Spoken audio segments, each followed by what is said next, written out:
Nous allons nous retrouver tous les soirs pendant presque une semaine pour aborder le thème général qui a été choisi, intitulé donc un homme à la hauteur de ses prétentions. De quel homme s'agit-il? Jésus, dans une certaine occasion, lorsqu'il était en chemin avec ses disciples, leur a demandé, il leur a posé cette question: qui dit-on que je suis? Ou formulé autrement par une autre version, qui suis-je au dire des hommes? Cela se lit dans l'évangile de Marc au chapitre 8 et au verset 27. Et à la question, ses disciples répondirent que on disait de lui qu'il était Jean-Baptiste, les autres disaient qu'il était Élie, les autres qu'il était l'un des prophètes. Et vous, leur demanda-t-il, qui dites-vous que je suis? Et Pierre lui répondit: tu es le Christ, le Fils du Dieu vivant. Voyez-vous, le Seigneur aimait entretenir ses amis du royaume de Dieu. Et pour leur faire comprendre ce royaume duquel ils n'avaient qu'une idée forte, imprécise et souvent erronée, il puisait à pleine main des illustrations dans la nature et dans les circonstances de la vie quotidienne. Tantôt il parle d'un laboureur ou d'un semeur, tantôt d'une scène de marché, tantôt d'un infime grain de moutarde. Ici, il se sert de l'opinion publique, du qu'en dira-t-on, du commérage. Il instruit ses disciples sur sa personne en leur posant une double question. La première est générale et impersonnelle. Qui dit-on que je suis? La deuxième est précise et personnelle. Qui dites-vous que je suis? Dans la première, il les interroge sur les autres. Dans la seconde, il les interroge sur eux-mêmes. On voit, d'après les différentes réponses, que les opinions variaient. Pour les uns, il était Jean-Baptiste. C'était en tout cas l'opinion d'Hérode qui l'avait fait décapiter. Sa tête avait même été apportée sur un plateau devant tous les convives. Et depuis ce jour, les ombres du remords peuplèrent les nuits d'Hérode. Sa conscience le poursuivait, et il se mit à voir le spectre de Jean-Baptiste partout. Et quand il entendit parler de quelqu'un qui annonçait le royaume de Dieu de façon puissante et par des miracles, il crut que Jean-Baptiste était ressuscité des morts. Ainsi Hérode, et d'autres avec lui, croyaient que Jésus était une sorte de réincarnation de Jean-Baptiste. D'autres croyaient que c'était Élie le prophète. La vie d'Élie avait été marquée par 7 grands miracles retentissants. Élie était l'homme hardi qui osait affronter le méchant roi Akab. C'était aussi l'homme qui échappait sans cesse à ses poursuivants. Et sur ces points-là, la vie du Christ présentait une certaine ressemblance avec celle d'Élie. Il était donc facile de les prendre l'un pour l'autre, d'autant plus qu'une prophétie, la dernière de l'Ancien Testament, disait qu'Élie devait revenir. Ainsi, pour certains, Jésus c'était Jean-Baptiste, pour d'autres c'était Élie, et pour d'autres c'était un prophète de plus. Il ressort de tout ceci qu'on n'avait de lui qu'une idée assez vague, mais il se dégageait de sa personne, de sa conduite et de son enseignement un tel rayonnement que non seulement on le prenait pour un prophète, mais encore pour un grand prophète. Jusqu'ici, une chose nous saute aux yeux. Quelque différentes que puissent être les opinions des gens de son temps, on ne le considérait pas comme un homme ordinaire. Et si on juge Jésus-Christ d'après l'influence qu'il a jetée sur le monde, nul ne peut se comparer à lui. Prenez tous les prophètes de l'Ancien Testament. aucun ne se compare à lui. Prenez tous les fondateurs de toutes les religions du monde, aucun ne peut se comparer à lui. Prenez Mahomet, le fondateur de l'islam. Mettez sa vie et son œuvre à côté de la vie et de l'œuvre de Jésus-Christ. Que trouvons-nous chez l'un? La faillite devant ses propres lois, car il a, par exemple, dépassé le quota d'épouses qu'il avait lui-même fixé. Et Mahomet est ainsi bel et bien le premier violateur de ses propres lois. Quant à son œuvre, on la voit se propager à la pointe de l'épée dans des fleuves de sang, tandis que chez Jésus, nous le trouvons partout vivre à la hauteur de son enseignement, et nous le voyons vivre, vaincre et mourir par la seule force de l'amour. Le seul sang qu'il ait jamais répandu, c'était le sien. Aucun ne pouvant soutenir la comparaison, nous ne continuerons pas à les comparer.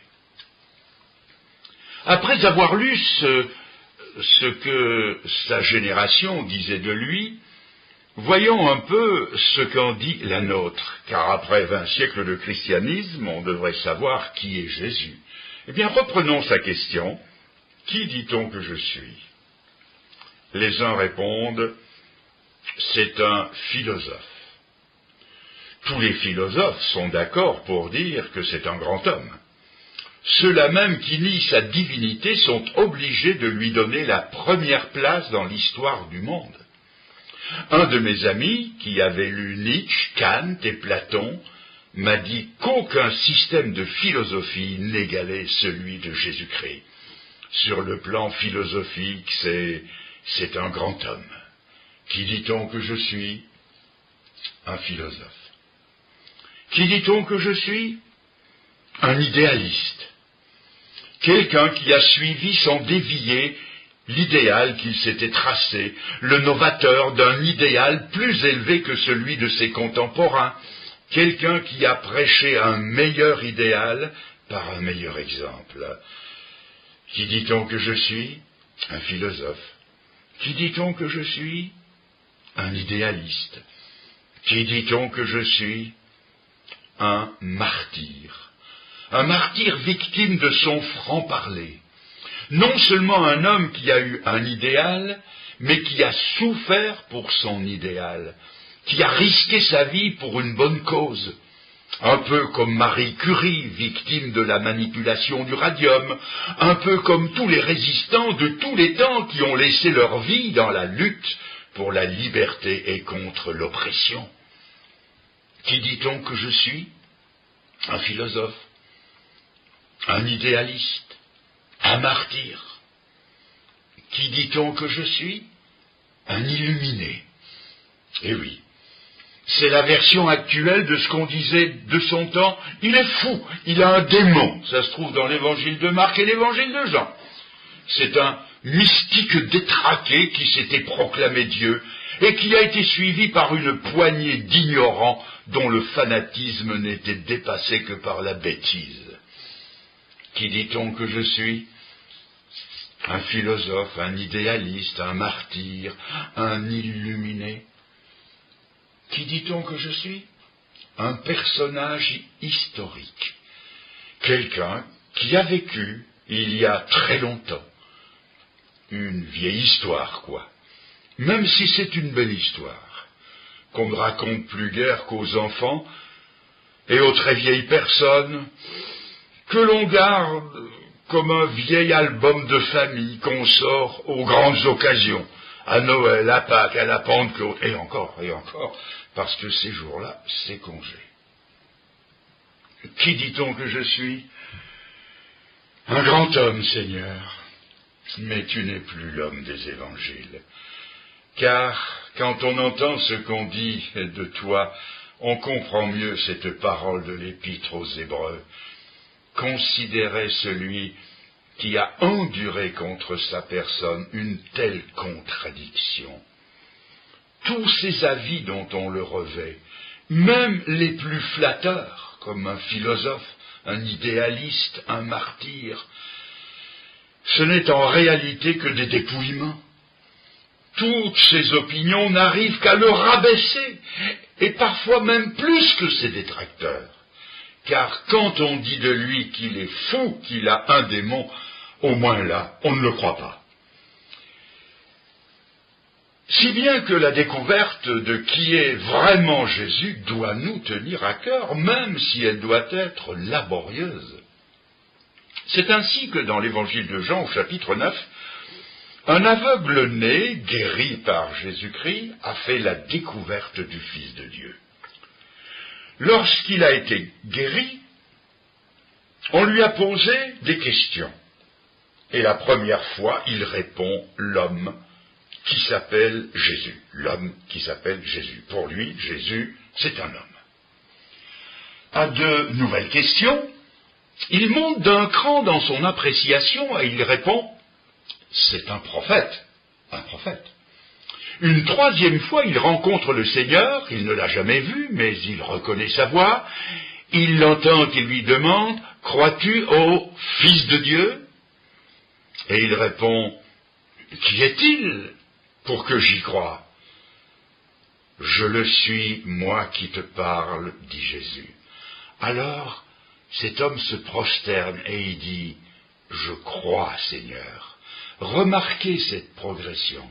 Un homme, plus qu'un homme, un prophète, plus qu'un prophète, le Fils de Dieu. On retrouve le même scénario chez la femme samaritaine, au chapitre 4 de l'évangile de Jean. Elle aussi a fait la découverte de qui était Jésus. D'abord avec mépris. Elle pense, en le voyant arriver au puits de Sichar, où il est venu puiser de l'eau, elle pense donc méprisante, encore un juif. Puis elle dit, Seigneur, je vois que tu es prophète. Et peu après, elle saluera en lui le Messie. Un homme, plus qu'un homme. Un prophète, plus qu'un prophète. Maintenant, il est le Fils de Dieu, le Messie promis, le Sauveur du monde. Et je me souviens des premières semaines qui ont suivi ma conversion, quand j'ai fait la découverte de Jésus-Christ. J'avais été sauvé de mes péchés, un peu comme cet aveugle dont je viens de parler, qui avait été sauvé de sa cécité, c'est-à-dire sans vraiment connaître l'auteur de son bonheur. Je m'étais repenti de mes péchés devant Dieu, je m'en étais détourné, je croyais que mon salut venait de Dieu seul, que lui seul pouvait me sauver, mais tout en ayant saisi par la foi l'offre du salut, il me restait à faire la connaissance et la découverte de Jésus-Christ. Oh, la souffrance secrète, parce que je ne connaissais pas le Fils de Dieu. Dieu avait fait de lui le sauveur du monde, et tout en voulant croire Dieu, je ne pouvais pas voir comment Jésus pouvait être mon sauveur à moi. Même s'il était plus grand que Pierre, ou plus grand que Jean, ou plus grand que les anges, il n'était encore à mes yeux qu'une créature, et comment une créature, forcément limitée, pouvait-elle me sauver? Seul le Dieu suprême, le maître de l'univers, détenait le pouvoir de me sauver. Pourquoi fallait-il encore croire en Jésus plutôt qu'en quelqu'un d'autre? Cela vous montre à quel point j'étais ignorant du Dieu en qui je croyais pourtant. Aussi, l'assurance de mon salut vacillait-elle avec la petite idée que j'avais de Jésus-Christ. Et cela a duré jusqu'au jour où j'ai lu dans la parole de Dieu, en 2 Corinthiens 5, verset 19, ce texte déterminant, car Dieu était en Christ, réconciliant le monde avec lui-même. Et ce fut l'illumination, d'un seul coup, je venais de découvrir le Christ qui correspondait au soupir de mon âme. Christ était